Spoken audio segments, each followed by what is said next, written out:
Hello and welcome to Tarim Talks. I'm your host, Babur Ilchi. Today, I talked to Bahram Sintash. He is a bodybuilder, the founder of Uyghur Muscle, and more recently known for Uyghurism.com and his research and advocacy for the Uyghur rights movement. Bahram Sintash started Uyghur Muscle as a bodybuilder, and it became a large fitness company in East Turkestan. The Chinese government, however, shut it down, labeled Bahram Sintash a separatist, and while he was in the United States, detained his father, the editor-in-chief of the Xinjiang Journal. Bahram now spends a lot of his time doing research. He works with the Uyghur Human Rights Project as well as on his own website, Uyghurism.com. This episode had some audio quality issues. You may notice that my voice is a little fuzzier than normal. Luckily, Bahram's voice comes through pretty clear. Just bear with us for this episode.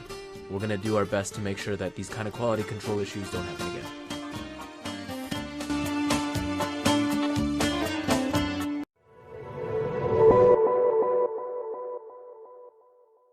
I want to start with my life. I was born and went to elementary school to college in my hometown Urumqi because of my parents and the atmosphere of my family. I established myself with vast knowledge of Uyghur history and culture from both my own readings of many Uyghur books on my father's bookcase and from my parents, who are both well-known Uyghur editors and journalists. My father, Qurban Mahmud, worked for the most popular Uyghur journal, Xinjiang Civilization, with the title of editor-in-chief from 1985 until he retired in 2011. The main goal of the Xinjiang Civilization journal was teaching Uyghurs to understand themselves, educate them about the Uyghur culture and history. I was a type of guy who has many dreams and hobbies. Art and design was my most favorite thing to do in my childhood. I had a dream of becoming a famous Uyghur artist. I started practicing art by copying and sketching favorite cartoon characters. I also designed and built many things in my imagination when I was a kid in elementary school.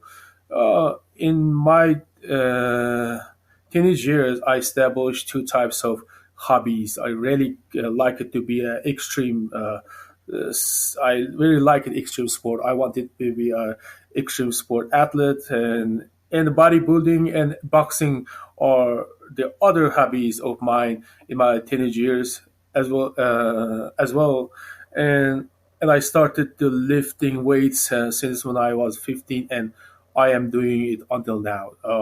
Eventually, I decided art and design for my lifetime and major when I went to college. I studied 3 years in fine art and 4 years in artistic design in Xinjiang Art Institute. After I graduated in art and design at Xinjiang Art Institute, I have worked as a stage designer at Xinjiang TV station for 3 years in Urumqi. My education and career in art mainly related to and stems from Uyghur culture and history. In my college years, I have traveled to many cities and townships in Uyghur region to study Uyghur culture and architecture. I published my research on Uyghur architectural history on Xinjiang Art Institute Journal in 2005. Some of my artworks and published it on magazines covers and selected for TV programs. I successfully designed many Uyghur TV shows, stages such as Meshreb, Nawa programs, also Kurban, Ramadan, and Nowruz Festival night shows of Xinjiang TV station. I continued my career as a multimedia designer after I moved to the United States in 2008, and I studied user experience design to improve my skill in app design and social media campaign strategy at General Assembly in Washington, D.C.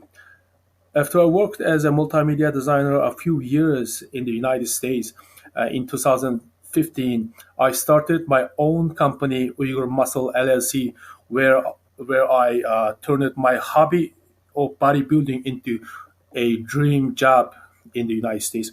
My company quickly became a leading brand in Uyghur fitness industry, and I had a very good market in Uyghur region.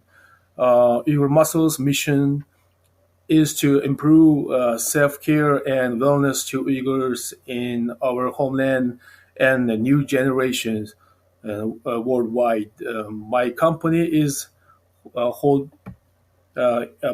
is on hold recently since the mass detention of Uyghurs in our homeland.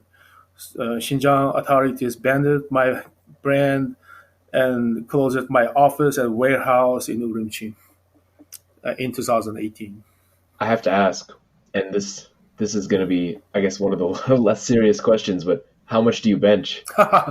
Yeah, my max was like in kilograms, 180 kilograms, and pounds like I almost hit the Wow. 400 pounds. But yeah, thank you. And now, like I've been skipping many days in the gym. I'm not really lifting now because in this year, as everyone knows, I lost my business and I lost my father. I cannot contact with my family members. I'm mostly working for Uyghurs, so couldn't focus on the training. So I almost 1 year I didn't lift like before. So right now my max can't hit that much. I lost my shape in 2017. My best shape was I did great shape in 2017. I mean, you have different priorities now, and other things are more Yeah. important, and that's completely understandable. Let me ask you about your activism that's tied to your father. Can you tell us a little bit more about what you are doing currently, and especially with Sintash Media? Sure. I learned about my father's detention in 2018. Everything has changed since then, even my life and my job. I really wanted to highlight my activism works that I have been doing since last year. I want to call and motivate all talented and educated Uyghur youths in Uyghur diaspora to take action and their responsibility in Uyghur plight. I am an Uyghur activist now since I have learned about my father's detention in 2018. I really started my activism in a high gear. I understood my responsibilities in being the voice of voiceless Uyghurs in the concentration camp in my homeland. I have worked tirelessly in hope of bringing more attention to plight of Uyghurs. I have worked closely with news agents around the world and provided valuable information and analysis about my father and the Uyghur crisis to the news. Since 2018, I received more than 60 interviews from reporters around the world, and many of my quotes were covered on mainstream media such as New York Times, Business Insider, and TRT World. My op-ed, China is trying to destroy Uyghur culture. We are trying to save it, was published on Washington Post in March in this year. And in November 2018, I built Uyghurism.com to pursue digital copies of the popular Uyghur journal Xinjiang Civilization, which is my father's almost 30 years of work. I have also investigated and researched the most Islamic architectures, Uyghur neighborhoods, and Uyghur cemeteries in order to expose China's cultural ongoing genocide in Uyghur region to the world. I published a list of demolished mosques on Uyghurism.com after 1 month of investigation in April 2019. International news agencies such as Guardian and AFP used the list of demolished mosques and published for their report as a source of evidence. Uh, I have been working on closely with AFP reporters for two deep reports on cultural genocide in Uyghur region. I successfully completed an Uyghur cultural genocide report for UHRP which is Uyghur Human Rights Project, and presented my research at the Ministerial to Advance Religious Freedom in June. And on July 30th, I started the Prudent 90% social media campaign to mobilize Uyghurs overseas on social media. The hashtag is references to remarks made by the Xinjiang chairman, Shokrat Zakir. Many news agents and news outlets published their news using the Pro the 90% hashtag as the important evidence to expose China's lies regarding to the reality of concentration camp in Xinjiang. This moment, the other most effective Uyghur social media campaign after the Me Too movement and campaign. I also was one of the core member of who started the Me Too Uyghur campaign. And Sintash Media is the other thing that I have done. I've been publishing video news, which is the kind of style and design of Al Jazeera video news. So we don't have that type of, we don't have people doing a similar job. So because of my skill and background in multimedia design, so I created many video news, and many people shared and many people watch it. So the views like hit 60,000. Some new videos hit 100,000. So I spend all my ability and skill and what I can do and my time into to save our people and to raise Uyghurs' voice. This is the urgent time, so everyone needs to know their responsibility in this. Yeah, I completely agree with you there, Bahram. I think that it's important that while we still have this momentum and this ability to talk about it, we need to be talking about it. Moving into Sintash Media, now, what made you think of starting your own media company that would deliver news about Uyghurs? Why start your own, and why do you think that something like this doesn't already exist? What made you actually go out and create this? Yes, I think everyone has kind of ability in the Uyghur activism. Like, for example, if you're an artist, you sing or you play musical instrument, this is your tool. If you're a designer, a multimedia designer like me, you could do more job. Anyone can do, even sport. I also using Uyghur Muscle and fitness uses for Uyghur activism. I let you bodybuilder pros holding Uyghur signs saying "Be strong, Uyghurs." This is also one kind of job that you can make a voice in overseas of the and being the voice of voiceless people in back in homeland. So everyone has to know what they can do. I had many responsibilities in this year. I done most of job that I planned to do. So in design, in activism, and then like giving presentations and receiving news interviews, even using my fitness for this. I'm also motivating people who cannot do jobs. Maybe they worry about their family members in back home, so they really want to do something, but they cannot.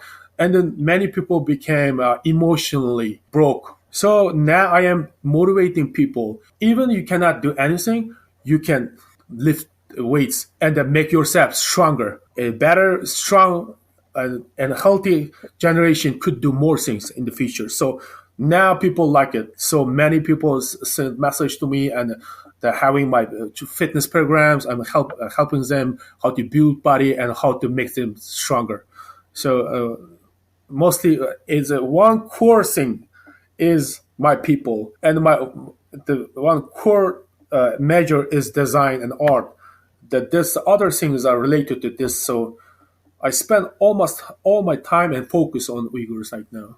You just mentioned that you're spending a lot of time motivating people. Now, I think that it's very clear to a lot of Uyghurs that it is scary to say something and stand up when the threat of your family being harmed is so dominant in your mind.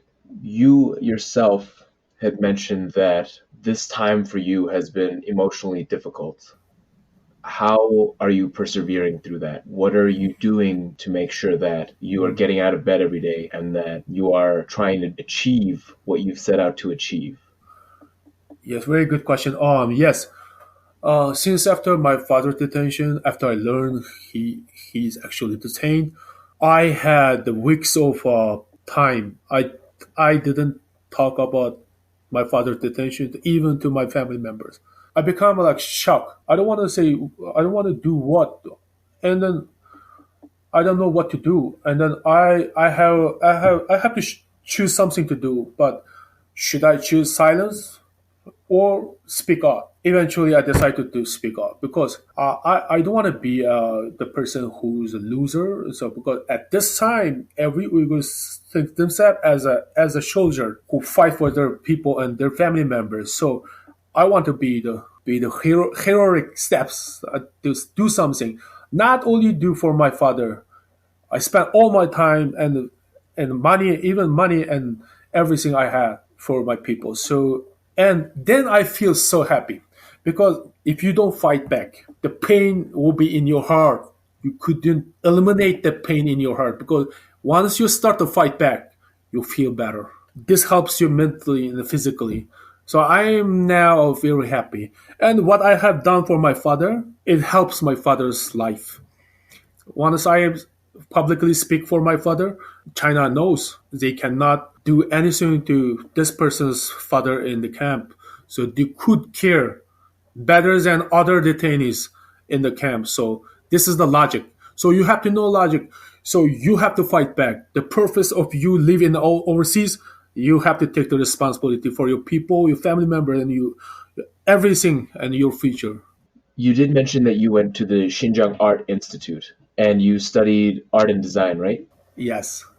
What was the driving force behind studying art and design? A good question. I love art because I was growing with talent of art. So how do I say? When I was 3 years old, I could draw better images. And when I was in elementary school, I'm the best guy in the class who can draw well drawings. So many young kids came to me, my classmates came to me and asked, "Can you help copy this cartoon character for me and write my name under it?" That's my job to do. And sometimes even teachers call me for draw. Eventually, I decided art for my lifetime career. So I went to Art Institute in Urumqi. I studied in there for 7 years. I studied fine art for 3 years, and then I continued an artistic design for 4 years. That means I just choose the best thing I want to do because that's why I'm happy. Many people cannot find the right thing in their life. Someone they don't know what to do for them when it comes to choose the right measure. But I'm lucky on this because I did what I like to do. Yeah, that's great. I think not a lot of people get a chance to study or learn what they're passionate about. So it's great that you were able to do that. Essentially, you were a professional artist. Now, were there any Uyghur artists or artists in general that inspired your work? Yes, most from the our famous artists like Ghaz Ahmed, are inspired by their work, by his works, great work. Maybe you already know the Maqam and many other our teachers, because Xinjiang Art Institute is the playground of Uyghur art. So many famous Uyghur artists work in there and do their work. They are our teachers, they are professors. So my inspiration comes from them. Also, my classmates. I have many talented friends in art. For example, my best friend Askar Turdi. I have a painting of him in my office right now. Those are my inspiration. I collect inspiration all around my environment. Also, my the things I read on the books from my history or culture, and also sometimes I get inspiration from my father, because my father is the best teacher for me to understand Uyghur culture. He taught me many things in Uyghur history. So I sometimes I ask and advice from my father to create artistic projects. So You had mentioned earlier, and you just brought it up again, that your father had a lot of books, a lot of Uyghur books about the Uyghurs' history, culture. What were some of the best books that you had read? my father wrote Xinjiang Civilization Journal. That's the best seller of among Uyghurs. This essays in the book, the journal is from the famous Uyghur writers. So I mostly read Xinjiang Civilization Journal. I study Uyghur history from those journals, and then the books like On the Yurt and Uyghur Zimin, all over Uyghur historic books, and also books from Abdüşşükür Memtemin and Turgun Almaz. I read all of those. Like, I cannot count how many Uyghur history and the other books in my teenage years. So those all my information. What I am doing right now is comes from those information, because if I didn't read those books, I don't really consider myself as a Uyghur. To be a Uyghur, you have to have knowledge in Uyghur history. Then you could do something for your people. I sometimes I realize why some guys cannot do more works like us. Why only few people are very dedicated in those Uyghur activism and do more jobs in overseas. Then I realized the people who doing more job actually they know their history. They read more books in history, Uyghur books. Uyghur books, Uyghur history, culture is very important for a Uyghur. Every Uyghur has to read and study their own history and culture. I think knowing your history is important. I myself have not read too many books about Uyghur history. This world, the Uyghur world, is kind of new to me, even though I've been a part of it my entire life. It's only been since this crisis of our people that is when I began to pay attention. And I think that this is true for many Uyghurs around the world. It's something that we all take for granted until it's not there. And now we're trying to understand how that happened and how we can hold on to that culture. Yes, right. If you read Uyghur cultural history, you could see the timeline, what happened to Uyghur in the past. So you could see it by timeline, and you have right analysis on the Uyghur features. So you could see what is the most important thing at this moment. It's urgent. The people who read more history books in Uyghur history books then see its urgencies of the situation right now. So, like the people who don't read Uyghur books, maybe they think, we are Uyghur now, this happened, so we have to take action. Actually, this is the deeper from, you could think deeper than what you think simply a Uyghur or think yourself Uyghur, so you have to help Uyghur. Not actually, this is urgent situation right now. Many people want to do some politically do more works, like I cannot mention in your interview, but you don't need to went that far. You don't need to go that far. The Uyghur activists are the actually frontiers in this battle. So we need more people coming to this battles. The fight against China's aggressive and the China title. China think this is final solution for Uyghurs. So we don't have time. How do you think that we can get people to start contributing however they can? There are a lot of, as you were saying, there are a lot of talented Uyghurs, but they're not participating. They're not a part of this movement. How do we bring them in? I think we have to let them know it's the urgency of this time, this situation. We don't. I told earlier, we don't have any other option or feature. We have this is the last, very very last time for entire nation. So we would have two types of feature. One, we get it by fighting back. The other, will be loser. The main Uyghurs, most population live in our homeland, if they're emulated or assimilated into Han Chinese, the new generation become Han Chinese, how we consider ourselves a Uyghur. So to let Uyghurs see that this is the urgent situation. I came to the United States 11 years ago when I was 25. My English is not good. Actually, this is my level English cannot represent entire Uyghur in medias. But the the talented Uyghurs who came to United overseas in the young age who speak fluent English, they have to take this responsibility from us. They could speak even better and tell the world. And then now only few people are speaking. The very least people, like I can count about 50 people around the world who really dedicated and doing more job. The rest of the people are become audiences watching us and motivate us do more job. Good, you did good job. Please do more. And we say yes, okay, we do more. But how about you? But the other people like not really want to take the responsibility. So I think in the overseas there are many smart people. I am artist. I am not politic. I never learned politics. I don't have doctor degree. I don't have master degree. I don't have nothing. I am simply a designer or multimedia designer. I'm doing those jobs. I become a researcher.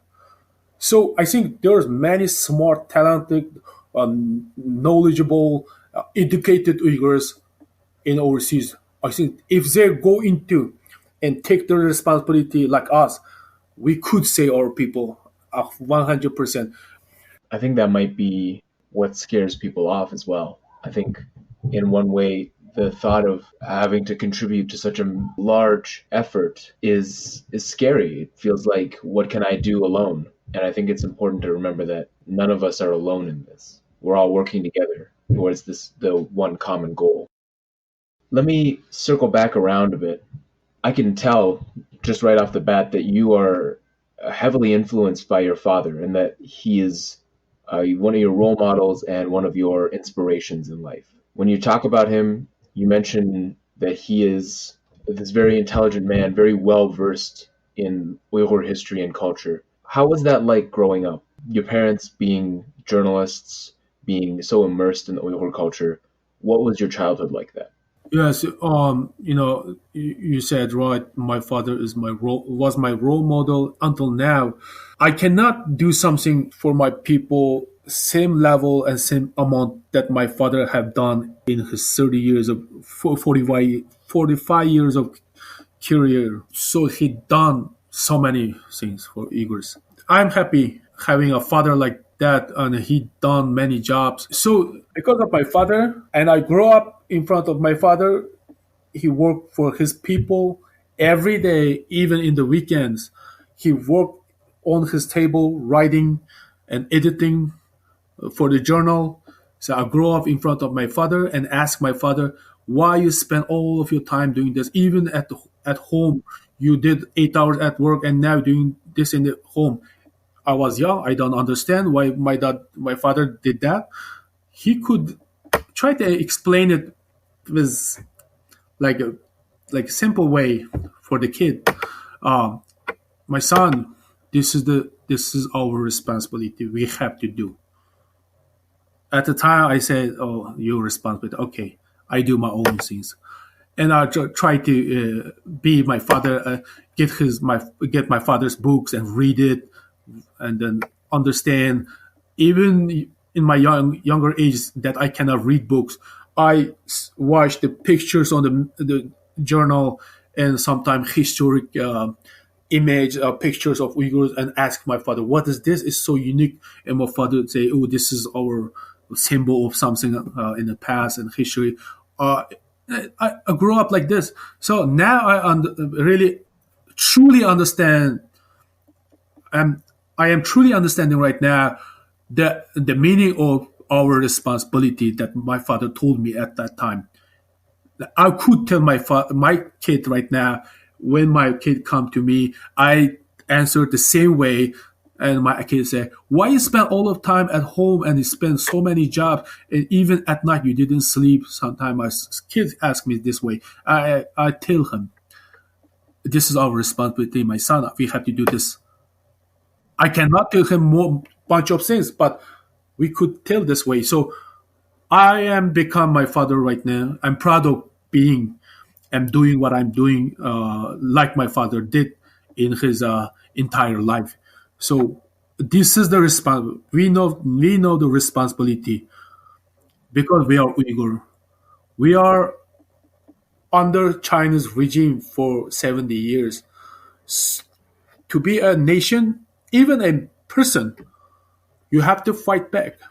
You have to have your freedom or and save your culture. Those are the most important things for for every individuals and a nation and people. It's important that you had such a strong influence in your early life and even today who is driving you to do something to achieve a goal bigger than yourself.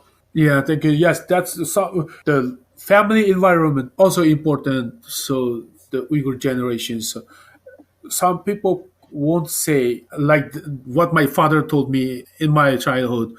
So if you have a father like my father or writers, we have so many Uyghurs overseas. For example, the most famous Uyghur writer Yalkun Rozi's son is living in the United States, and he's doing same amount of job what I am doing right now. He's a Uyghur activist. He did great jobs. So we have so many of those people. They're the children of famous Uyghur writers and historians. They are doing knowing their responsibilities, and they doing family environment is also important for a Uyghur. What is your vision for the future? I am very optimistic. My vision at this moment, I don't see my own personal future or my what I will do. Now I see my focus on my people. So I am optimistic because we are Uyghur. We have thousands years of history and rich culture, and we are started fighting back. My vision is become true freedom and get our homeland back, and we live freely like a human being, and we could do it. This is my vision. My personal vision of I really want to be a famous person, not for the being famous. The definition, what I say famous means do something successful, things like even in art or running a company. I have to keep myself push and make it do hard work and make it famous. I did. I've been working 5 years to make my company called Uyghur Muscle famous among Uyghur diaspora and Uyghurs in the Uyghur homeland. I created a kind of platform in Uyghur fitness industry, and many people know about Uyghur muscle and know about the importance of being healthy and then strong. When you talk about all these things that you've done, was there a large setback, a failure of yours in your life that led you to this moment instead? You had mentioned that building Uyghur Muscle to this peak and then having it taken away from you was a very difficult moment, understandably so, of course. Would you say that that moment, are there any other moments like that, setbacks in your life that led you to a different path where you found success? Yes, I overcome all the hardships in my life. And when I was 4 years old, I fall down from the third floor building, and I broke my leg. And at the time, doctor told my parents, and I also know I couldn't walk well when I grew up. But God saved me. Now I am a healthy person. That can I bench 400 pounds, 200 kilograms. So this is all the hardships came to me, but God saved me, and I believe God could save me again. And when I was since after I graduation in the art school, I become known Uyghur designer in Urumqi. So I had many projects, makes so many monies at the time, And after I moved to United States, I started everything from zero. So I had kind of feeling that become like person who cannot do anything. So I keep myself, I believe myself, I could find job in art and design because I had great portfolio. People could trust me, give me right jobs. So push myself to having right jobs and never quit from my job. I didn't decide other measures like becoming computer programmer or other high salary jobs. I focus on what in my skill and my ability and the thing I like in design. So push myself to find the right job. Eventually, I could find right jobs and push myself do more design.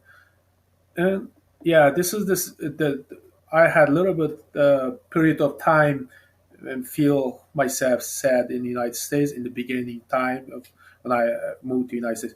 And the other one is this time since after the mass increase of detention of Uyghurs in the homeland, I couldn't continue my company.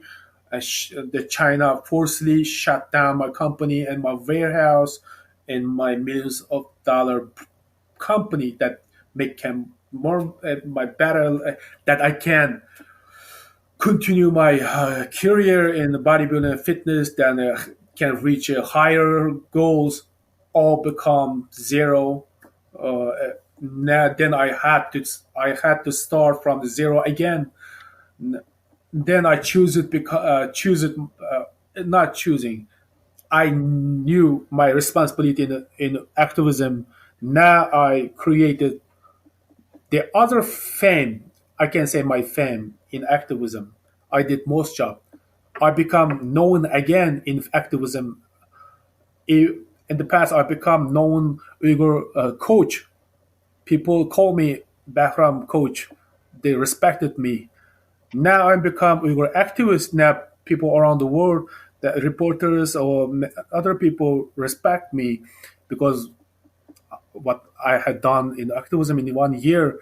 So this means you have to do something truly and then spend all of your time and then do right job. I mean, not do, I can say, spend all your time and dedication on this, what you are doing. Then you could create better yourself and be successful. What advice would you give to yourself at the age of 25 if you could go back and just say something? Yes, when I was 25, I I really excited about I'm coming to United States at the time. Oh yeah, with I go United States, I will be famous artist or I I want to be a famous architect because architecture is my the other major what I was doing in my homeland in Urumqi. So I want to be a famous architectural designer in the after I came to the United States, all not what I think because I had to go universities for 5 years, study architecture.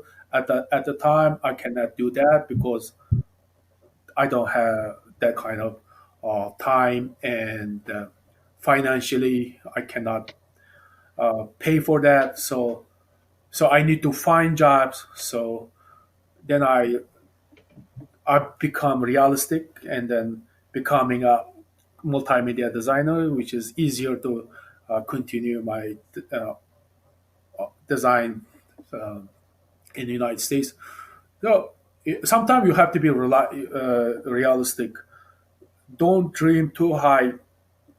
Sometimes the reality is not that way. You have to fit yourself in different patch of your life. Sometimes hardship could come to you, so you have to flexible and match to your life, and then keep push yourself and believe yourself. You could do something in the future. So Do you have any advice for Uyghurs out there right now, especially Uyghur youth? yeah, we Uyghurs are very smart. Even in our homeland in Urumqi, all the smart people are Uyghurs. We are 10 times smarter than Chinese in Urumqi. For example, I have many friends in many different types of category. How do we say? So like, the best skateboarders are Uyghurs, the best guitar players and rock music star artists are Uyghurs, and the every major anything, and the best designers also are Uyghurs in Urumqi. So we are smart. So in overseas, of course, because of the environment, because of everything is great. So Uyghurs are even smarter in overseas. So believe yourself, and we are a smart nation because of we have long history and rich culture. So so first you have to be proud of yourself and believe yourself being a Uyghur. Then you have to take your responsibility. You could do something for your nation. Bahram, is there anything that you want to talk about that I haven't asked you or given you the opportunity to talk about? I think I pretty much told everything I want to say. So I want to say hi to every Uyghur youth overseas. Saying hope join our battle, join our army, become army like me, fight for your people. Thank you, Bahram. I really appreciate that you took the time to talk to me today and to talk to anyone who's listening to Tarim Talks. Thank you very much for you having me in your interview, and wish all the best to you guys. Keep pushing. We could bring a bigger impact for our people. And just one last question. Where can people find you and contact you? Oh, please follow my Instagram called Uyghur Muscle. That's and also you can search me on Facebook by Bahram Sintash. Also, you can follow my Twitter, also Bahram Sintash, and please subscribe my personal web page called Uyghurism.com. And we'll put all of these links in the show notes. And you mentioned a lot of artists and books and authors, and we're going to try to get some of those links in the show notes as well, so that if people are interested, they can start exploring who these people are and their works. Yes, that's great. I will provide all the information to you. Fantastic. Thank you very much, Bahram. I will talk to you later. You have a great afternoon. You too. You have a great weekend in the afternoon.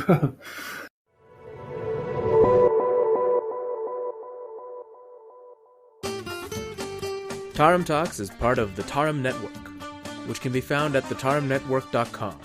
The Tarim Network exists to connect Uyghur youth from around the world, offering a wide variety of forums, lessons, and more.